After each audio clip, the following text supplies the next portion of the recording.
عليكم ورحمة الله وبركاته. إن الحمد لله نحمده ونستعينه ونستغفره ونعوذ بالله من شرور أنفسنا ومن سيئات أعمالنا. من يهده الله فلا مضل له ومن يضلل فلا هادي له. أشهد أن لا إله إلا الله وحده لا شريك له وأشهد أن محمدا عبده ورسوله. Kita masuk dalil aqliyah. Dalil naqliyah sudah kemarin, atau nama lain dalil naqliyah apa? Sam'iyah. Karena yang pertama kali mendapatkannya adalah telinga, bukan mata. Maka disebut sam'iyah, kan langsung didengar, ya.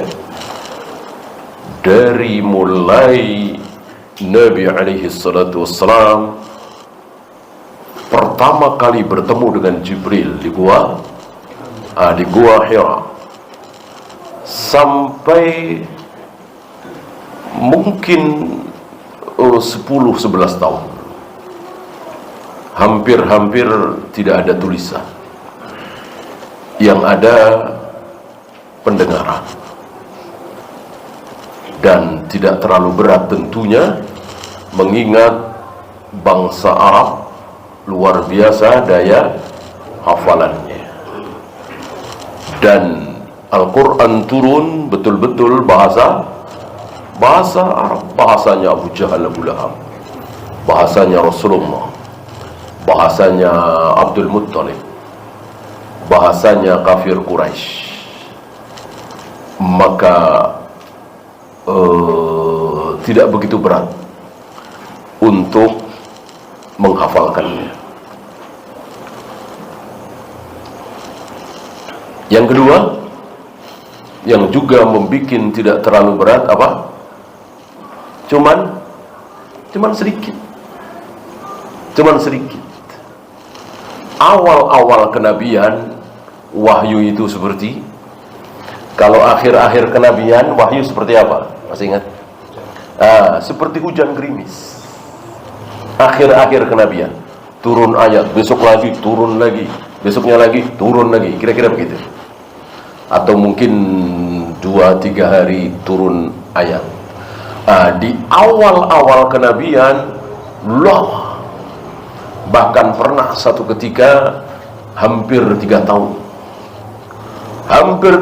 tidak turun-turun, sampai Abu Jahal, Abu Lahab mengeledek Nabi alaihi salatu wassalam. Wadda'aka rabbuka, Tuhanmu telah melalaikan engkau. Diledek, dituduh oleh Abu Jahal, Abu Lahab. Nggak dapat wahyu lagi, paling udah lupa sama situ, kira-kira begitu, ya. Allah sudah lupa sama situ, meledek. Nabi tidak menjawab. Yang jawab siapa? Allah. Ma wadda'aka rabbuka wa ma qala. Allah tidak pernah meninggalkan engkau. Allah tidak pernah membencimu. Allah tidak pernah mengecilkan engkau. Sama dengan ketika Abu Lahab menuduh Nabi, alihada jama'tana tabban laka ya Muhammad, tabban laka ya Muhammad, alihada jama'tana, hanya untuk dengar ocehanmu ini Muhammad, engkau kumpulkan kami di sini. Tabban lak, celaka engkau, sial engkau, cacian. sama, Nabi tidak menjawab, yang menjawab Allah, turun ayat tabbat yada abi lahabi wa tab.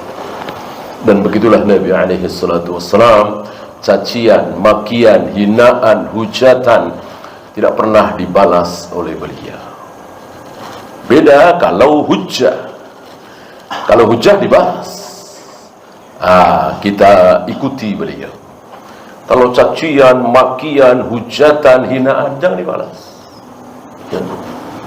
Dasar Wahabi, dasar apa, Wahaboy, bukan Wahabi lagi, Wahaboy. Nggak usah ditanggapi, nggak usah diladeni, ya. Nggak usah ambil pusing. Kecuali dia bawa dalil, boleh. Kalau dalil boleh ditanggapi. Kalau cacian, makian, hujatan tidak perlu. Contoh Nabi sallallahu alaihi wasallam. Nah, kenapa disebut dalil nakliyah itu sebagai sam'iyah? Tadi jawabannya. Karena yang mendapatkan pertama kali adalah telinga, bukan mata. Mata, tulisan, itu setelah beberapa tahun. Bahkan Nabi wafat pun belum terkumpul dalam satu mushaf, masih berserakan, ya kan? Mulai zaman Abu Bakar dimulai pekerjaan yang teramat besar itu, sampai Ibnu Mas'ud mengatakan ini berat sekali bagi saya, lebih berat dari seandainya mereka menimpakan beban yang sangat berat ke pundakku. Nah, sekarang dalil akliyah, akal. Dalil yang sesuai dengan akal, akal yang sehat tentunya. Nah, di sini kita akan temukan betapa kaum salaf tidak anti akal, tidak menolak akal, gitu. Yang ditolak oleh kaum salaf adalah akal yang tidak sehat. Apa ciri-ciri akal yang tidak sehat?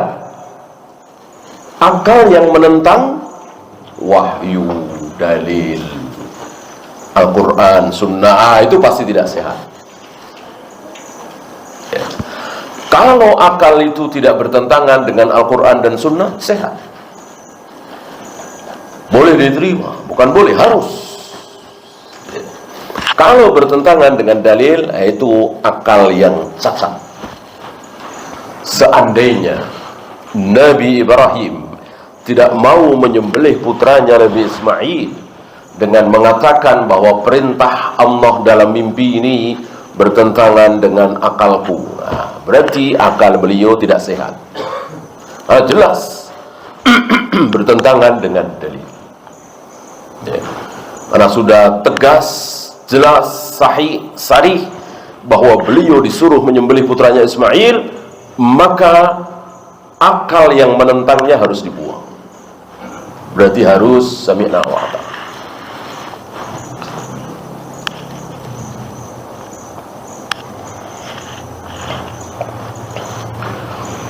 Jangan salah faham bahwa salaf itu, ulama salaf sering menyebut Mu'tazilah dengan Aqlani itu akal yang tidak sehat.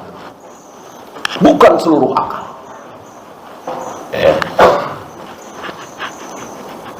Banyak di sini, ada 1, 2, 3, 4, ya. Ada 4 beliau bawakan akal, dalil akliyah yang menegaskan bahwa Allah tidak mungkin sama dengan makhluknya. Jangankan sama, mirip-mirip tidak mungkin. Yang pertama, la yumkinu tamathulu bainal khaliqi wal makhluk. Tidak mungkin ada persamaan antara khalik dengan makhluk bi ayyi halin minal ahwal, dalam keadaan apapun. Bersemayamnya, turunnya, marahnya, bencinya, sayangnya, azabnya, tidak mungkin sama. Judulnya sama, sama-sama marah, sama-sama benci, sama-sama cinta, sama-sama turun, sama-sama bersemayam, dan seterusnya. Hakikatnya yang tidak sama. Lau lam yakun bainahuma minat tabayuni illa aslul wujud. Seandainya tidak ada yang membedakan antara keduanya, bainahuma, keduanya ini apa dan apa? Keduanya ini apa dan apa? Khalik dan makhluk. Itu. Seandainya tidak ada yang membedakan kecuali aslul wujud, ya, lakana kafian, cukup, ya. Jadi cuma wujud saja, ya. Jadi Allah itu berwujud sama dengan kita berwujud, hanya kita kelihatan, saling melihat, Allah tidak kelihatan. Cuman itu saja, cukup. Karena tidak mungkin pencipta sama dengan yang menciptakan, tidak mungkin.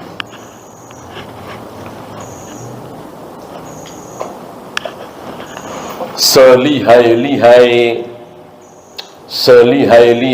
pelukis, ya, atau jangan melukislah, yang lebih menyerupai memahat patung. Lukiskan sekedar gambar, ya. Kalau patung kan ada bendanya, ya. Oh, dia lihai, ya. Dia bikin pipinya, hidungnya, giginya, tangannya, kakinya persis dengan manusia. Dia usahakan, ya.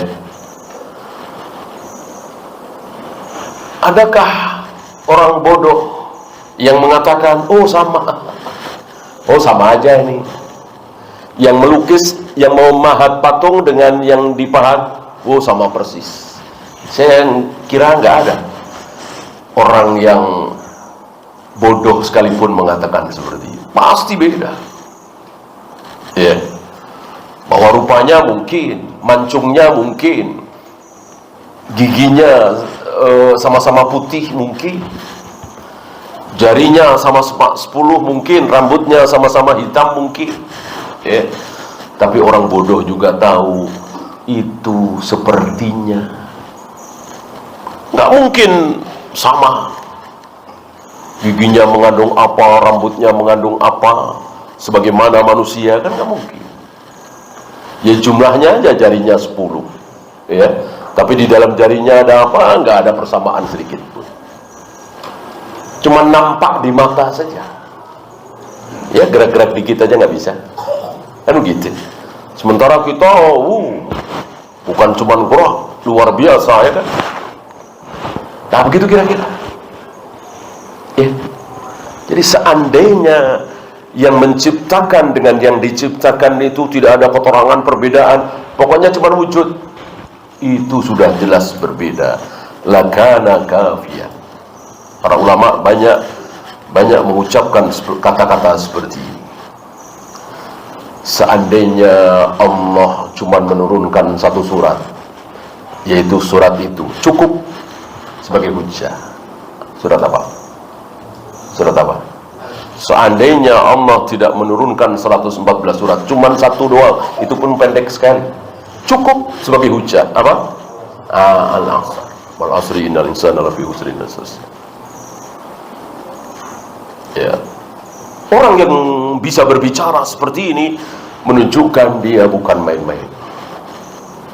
Artinya Imam Syafi'i hafal Al-Quran 30 juz, tahu isinya, terus selalu beliau menyimpulkan, seandainya satu ini cukup. Cukup.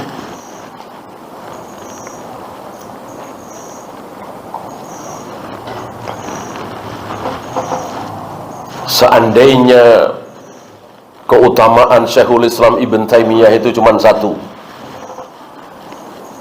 ini untuk menolak syubhat atas cacian, makian, hujatan, hinaan orang-orang jahil, ahlul bidah terhadap Syekhul Islam. Dibela oleh Ibnu Hajar. Seandainya Ibnu Taimiyah itu keutamaannya cuma satu, sudah cukup. Apa? Punya murid bernama Ibnu Qayyim al-Jauziyah. Seandainya Ibnu Taimiyah itu nggak punya keutamaan lain, keutamaannya cuma itu, cukup. Muridnya seperti itu, bagaimana gurunya? Dan Ibnu Qayyim merasa kecil di hadapan Syekhul Islam. Banyak para imam yang mengucapkan kalimat-kalimat yang seperti itu, menunjukkan faham betul. Termasuk ini, seandainya antara Khalik dengan makhluk itu tidak ada keterangan beda, cuman itu saja cukup. Wadzalika anna wujudal khaliq wajibun fahuwa azaliyun abadiyun. Kenapa? Karena adanya khaliq pasti, nggak mungkin tidak. Ya kalau pencipta nggak ada, gimana ada dunia, jagat raya, alam semesta? Orang penciptanya nggak ada, ya kan? Wajib, pasti, nggak mungkin nggak. Fahuwa azaliyun abadiyun. Azali ke belakang, abadi ke depan. Apa maksudnya? Tidak ada yang tahu dimulai dari kapan. Gitu. Kalau langit kan ada yang tahu kapan. Bulan mulai ada tuh kapan ketahuan. Ya maksudnya ada yang tahu, bukan kita yang tahu kan. Artinya kalau dihitung mundur ke belakang bisa ketemu. Misalnya 4 juta tahun sebelum Masehi misalnya, ketemu. Apa? Mulai ada bulan, mulai ada matahari, mulai ada bintang, mulai ada air, mulai ada batu. Ada yang tahu. Bisa diketahui. Gitu ya. Nah, cuman kita yang nggak tahu. Nah, adapun Allah nggak mungkin. Nggak mungkin. Bagaimana bisa ketahuan sebelum sekian juta tahun sebelum Masehi dan seterusnya, sedangkan yang menciptakan waktu itu siapa? Yang menciptakan waktu Allah. Nah, seandainya Allah belum ada, gimana? Nggak ada waktu. Ketika nggak ada waktu, ya gimana kita bisa menghitung? Artinya tidak ada yang tahu sejak kapan Allah itu ada. Ya, artinya tidak ada waktu di mana Allah belum ada. Dan untuk hal seperti ini wajib kita katakan wallahu a'lam. Jangan takalluf. Jangan bermain kata-kata sebagaimana orang filsafat. Orang filsafat sering mengucapkan kalimat-kalimat seperti itu. Maksudnya baik, ya. Misalnya Allah itu ada sebelum kata ada itu ada, dan Allah itu akan tetap ada setelah kata ada itu tidak ada. Main kata-kata seperti itu. Intinya bagi kita ahlu sunnah mengucapkan wallahu a'lam. Ya, ini yang dimaksud dengan azali. Kemudian abadi. Untuk abadi ini tidak ada akhirnya. Sama dengan surga, sama dengan neraka, sama dengan penduduk surga, sama penduduk neraka. Akan terus kekal abadi selama-lamanya bersama dengan kekekalan Allah Rabbul Alamin. Apakah dengan demikian sama-sama kekal? Tentu tidak. Karena itu kan cuman akhirnya, awalnya tidak, pertengahannya tidak. Artinya kita sebagai makhluk pernah tidak ada, akan mati dan akan hidup lagi. Sedangkan Allah belum pernah tidak ada, belum pernah mati. Walaupun pada akhirnya akan kekal selama-lamanya, bukan berarti kita sama-sama kekal seperti Allah. Wa wujudul makhluqi mumkinun masbukun. Sedangkan adanya makhluk itu mungkin saja. Mungkinkah Allah tidak menciptakan bulan? Ya mungkin saja kalau Allah mau. Mungkinkah Allah tidak menciptakan batu? Ya mungkin saja kalau Allah mau.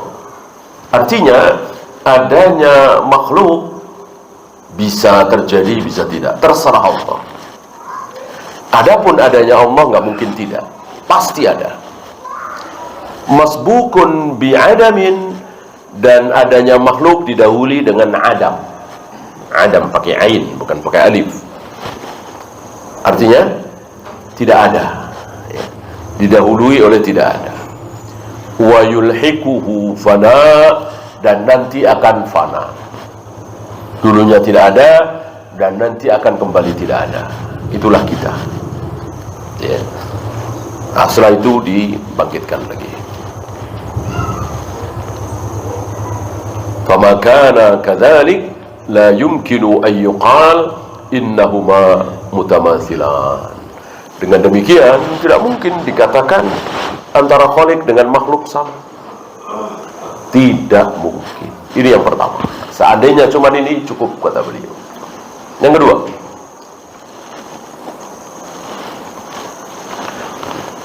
dalil aqli bahwa Allah berbeda dengan siapapun. Anna najidu tabayun al-'azim bainal khaliqi wal makhluk. Kita dapati perbedaan besar antara khaliq dengan makhluk. Fi sifatihi wa fi af'alihi, dalam sifatnya dan dalam perbuatannya. Sekali lagi hakikat, bukan judul. Kalau judul lafadznya sama, Allah marah kita marah, Allah benci kita benci, Allah senang kita senang, dan seterusnya. Tapi tentu bencinya Allah tidak sama dengan bencinya kita, senangnya Allah tidak sama dengan senangnya kita. Kapan kita senang, kapan Allah senang, berbeda. Berbeda. Ketika kita sebentar-sebentar minta, sebentar-sebentar minta kepada Allah, sebentar-sebentar berdoa kepada Allah, sebentar-sebentar memohon kepada Allah, Allah senang apa enggak senang? Allah senang. Berbeda dengan kita, ya kan? Minta sekali dikasih, ya masih senyum masih. Minta lagi yang kedua kali agak kurang senyumnya, ya. Minta yang ketiga udah tanpa senyum, walaupun dikasih tanpa senyum. Minta keempat, apalagi kelima, keenam, udah beda. Itulah kita. Itulah kita. Allah tidak.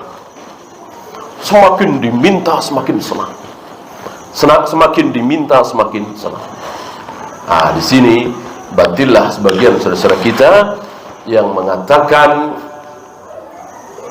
tidak usah minta, Allah Maha tahu. Ya, sama dengan kita kalau sering diminta kan kita nggak suka. Allah juga begitu. Ini batil sekali kalimat ini. Dan ucapan seperti ini banyak keluar dari mulut para falasifah. Diikuti oleh Mu'tazilah, Asy'ariyah, Maturidiyah, seperti itu. Terus main akal. Beda dengan Ahlus Sunnah, berkutat di dalil, tidak pernah keluar dari dalil kalau berbicara tentang sifat Allah. Ya.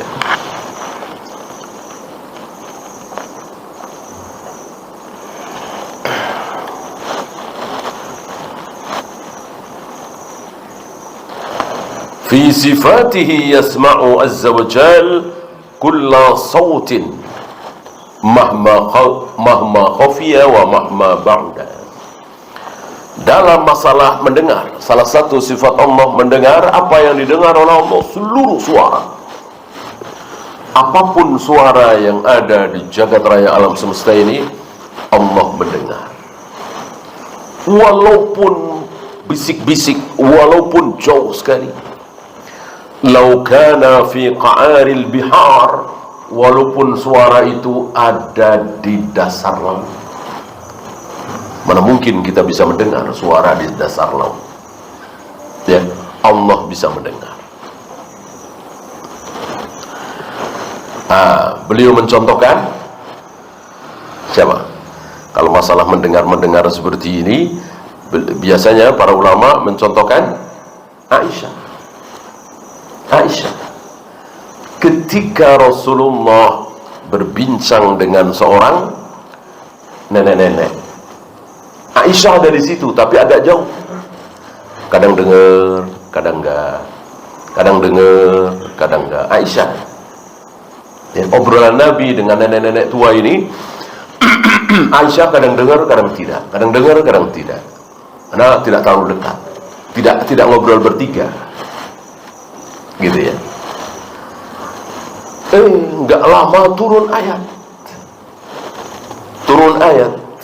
Dan ayat itu persis seperti yang didengar oleh Aisyah. Bahkan lebih, kalau yang ini aku dengerin, yang ini enggak, kira-kira begitu.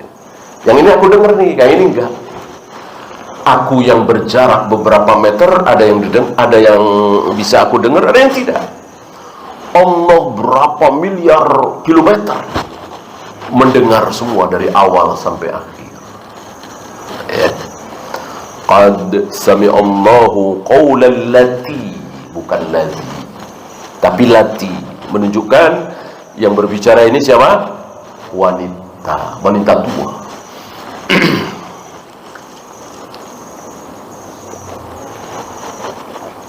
Haulah binti Sa'labah. Allah mendengar ucapan wanita yang tujadi luka, yang mengadu kepada engkau ya Muhammad tentang suaminya. Kenapa? Karena suaminya tiba-tiba ngomong, engkau seperti punggung ibuku. Orang Arab jahiliyah kalau berbicara seperti ini, menyamakan istrinya dengan ibunya, itu jatuh talak. Sementara aku ya Rasul melahirkan anak-anak dia sudah banyak sekali, entah berapa belas. Aku lemah seperti ini melayani dia, dan sudah intinya mengadu. Kok tega-teganya mengucapkan kalimat itu? Apa dengan ucapan kalimat itu kemudian aku sudah bukan menjadi istrinya? Kira-kira begitu. Ya. Maka ada sebagian saudara-saudara kita yang salah paham bahwa orang yang memiripkan istrinya dengan ibunya jatuh talak. Ya.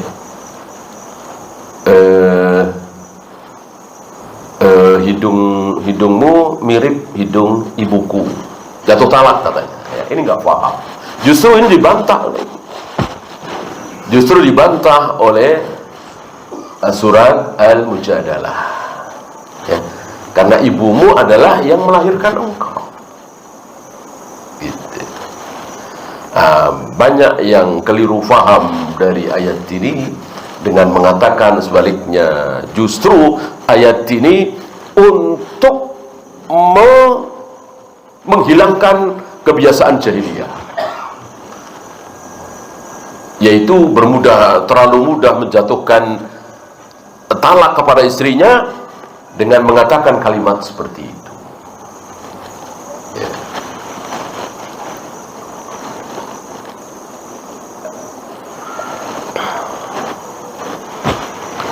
Wallahu yasma'u tahawurakuma.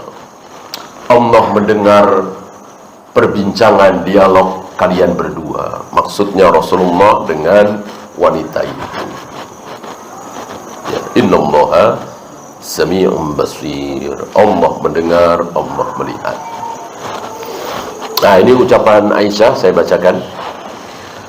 Alhamdulillahilladzi wasi'a sam'uhu al-aswat. Segala puji bagi Allah yang pendengarannya meliputi segala sesuatu dan bisa bersamaan. Kayak apa itu? Kalau kita bayangkan bagaimana di detik yang sama Allah mendengar semua ucapan yang ada di muka bumi. Entah berapa miliar manusia berbicara satu sama lain, Allah mendengar semua dan persis.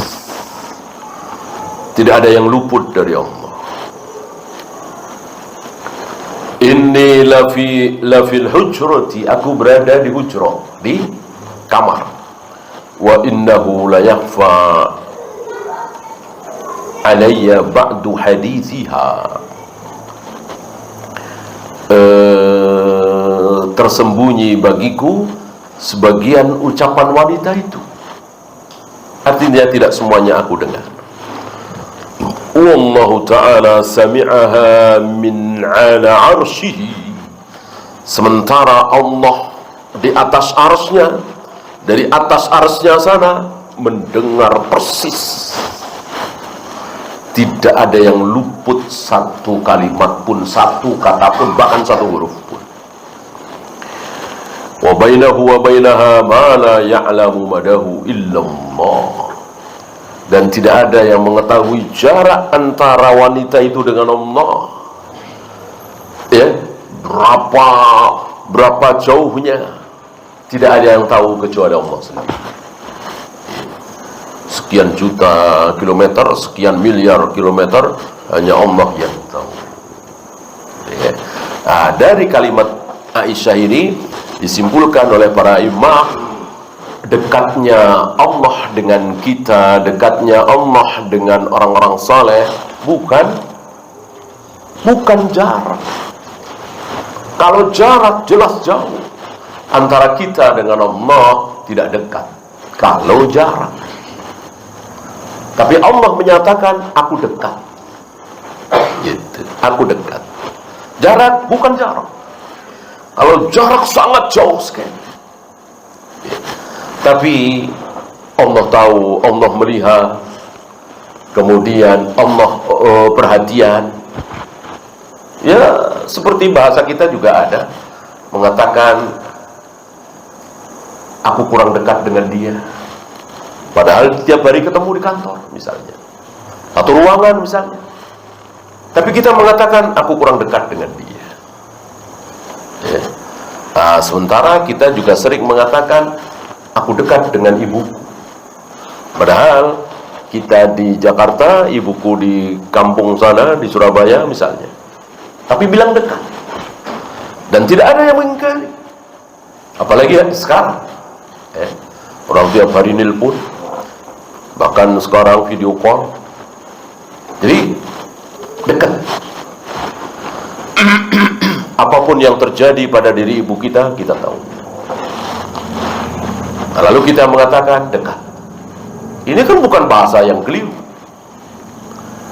Maka bagaimana mereka mengingkari kaum salaf yang mengatakan bahwa Allah jauh berada di atas arsy sementara kita menempel di bumi. Lalu mereka berdalil bahwa Allah itu dekat, ya nggak mungkin Allah di atas. Kalau Allah ada di atas langit berarti jauh. Mereka berkutat di jarak. Sedangkan Ahlus Sunnah wal Jamaah tidak memahami sebagai jarak.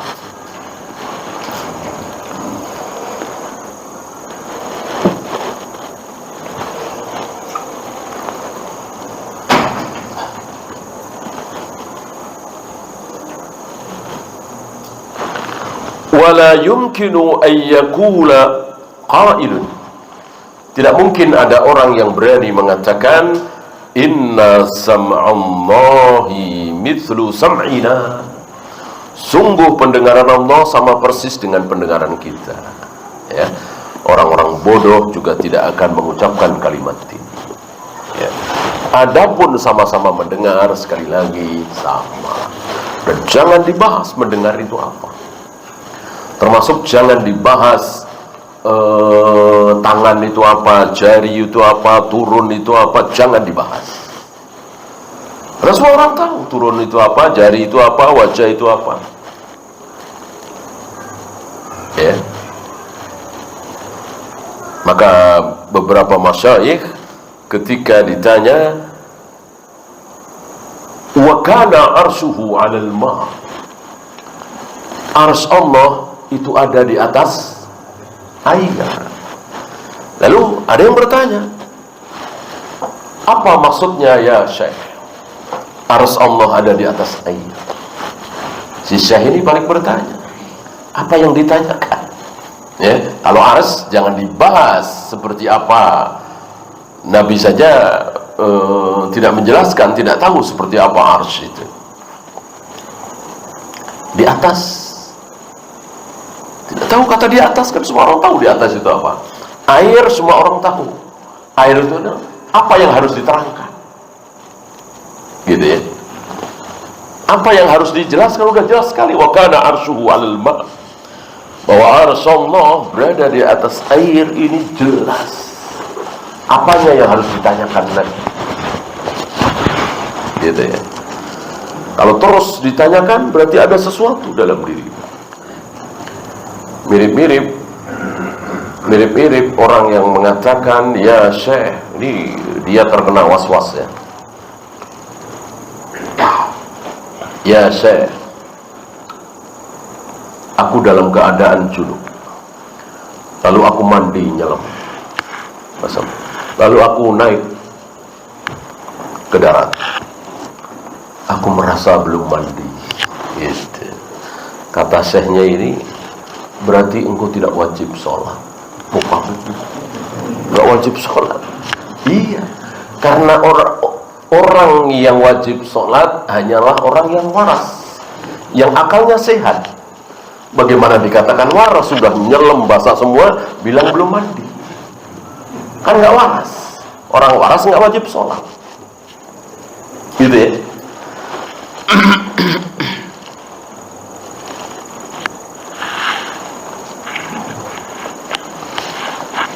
Kalimat-kalimat seperti ini untuk menghilangkan syubhat, dan kadang perlu kalimat-kalimat seperti itu. Karena syubhat itu memang luar biasa, sangat luar biasa. Sudah di depan mata, jelas, terang benderang, dasar syubhat ya dia nggak bisa terima. Ya seperti ucapan Ibnu Qayyim, ini sudah terang benderang, jelas. Mestinya orang-orang Nasara itu mencintai salib apa membenci salib? Mestinya membenci. Orang Tuhannya disalib, ya kan? Tuhannya disalib kok salibnya dicintai, ya kan? Kan Tuhannya jadi mati, Tuhannya tersiksa, Tuhannya menderita gara-gara kayu salib ini. Mestinya kayu-kayu salib diinjak-injak, dibakar. Malah didewa-dewakan, dipundi-pundi, disanjung-sanjung, dijadikan hiasan, dijadikan kalung, segala macam. Nah, itulah syubhat. Padahal kan jelas terang benderang itu. Ya, seperti kuburan, coba. Saudara-saudara kita yang kuburiyun, hobi kesana kemari, ke kubur, dikira kubur orang-orang soleh itu mendatangkan berkah. Itu kan jelas kan. Seandainya kuburan orang-orang soleh betul-betul mendatangkan berkah, tentu kuburan siapa yang paling berkah? Kuburan Nabi alaihi salatu wassalam. Kenapa para sahabat tidak berbondong-bondong ke kubur Nabi? Dan para sahabat tidak bisa leluasa ke kubur Nabi. Sengaja Allah takdirkan itu. Allah bikin aturan bahwa ada seorang Nabi harus dikubur di tempat di mana Nabi tersebut meninggal. Allah takdirkan Nabi wafat di kamar Aisyah, ya disitulah beliau dikubur. Dan Aisyah masih di situ. Berarti Allah menghalangi keberkahan besar dari kaum muslimin, begitu? Karena kubur Nabi yang mengandung berkah ini tidak bisa leluasa dikunjungi oleh kaum muslimin. Nah, ini kan terang benderang. Bagaimana tiba-tiba hari ini saudara-saudara kita meyakini ke kubur kiai anu, ulama anu mendatangkan berkah, pahala, segala macam. Ini aneh seaneh-aneh. Ya.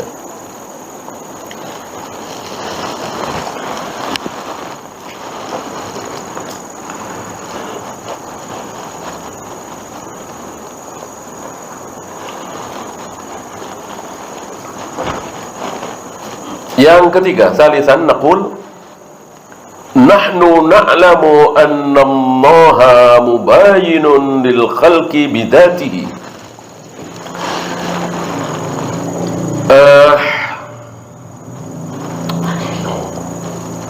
Kita mengetahui bahwa Allah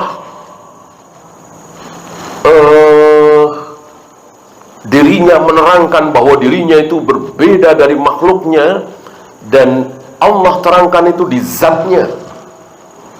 Ambil contoh misalnya wasi'a kursiyyuhus samawati wal ard. Dari sini saja sudah jelas sekali, ya kan? Gimana Allah mau disamakan dengan makhluknya? Wasi'a kursiyyuhus samawati wal ard. Kursi Allah meliputi seluruh langit dan bumi. Langit yang 7 berikut bumi itu diliputi oleh kursi Allah. Beda dengan kursi Jibril. Kursi Jibril apa? Baina sama'i wal ard, antara langit dengan bumi. Antara langit dengan bumi itu ada kursinya Jibril.